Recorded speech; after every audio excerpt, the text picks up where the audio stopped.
Bu mövzu haqqında danışanda çox heytr alıram, amma yenə də cəhd eləyəcəm. Baxın, biri var dəbdəbəli, dəyərli qadın, biri də var seraya muşka, boz sıçan. İndi isə fərqi həm həyatda, həm də praktikada izah edəcəm. Mən heyvanları çox sevirəm və boz rəngi də çox sevirəm. Amma boz sıçan kimi oturmaq uduzan strategiyasıdır. Qadınları isə daha çox sevirəm və istəyirəm ki, onlar xoşbəxt olsun, parlaq olsun, uğur qazansın, hər bir işləri alınsın. Gəlin indi başlayaq. İndi isə bu mövzunu aydınlaşdırmaqda sizə kömək eləyəcəm. Boz sıçan nəyidir? Strategiyası rahat, uyğun olmaqdır. Dəyərli qadın nəyidir? Özünü birinci yerə qoyur, amma günah hissi duymur.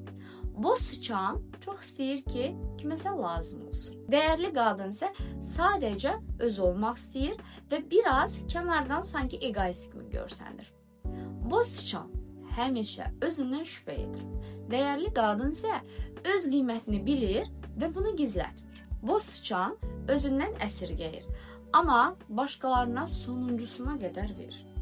Dəyərli qadın isə özünü əsas aktiv kimi görür və özünə investisiya edir. Əgər sən də dəyərli, xoşbəxt olmaq istəyirsənsə və bilmək istəyirsən ki, pulunu və vaxtını nə üçün, nəyə yatırmalısan, mən bunu Dəyərliyəm demo təlimində izah edim. Ağıllı qadınlar isə linkin harda olduğunu bilirlər.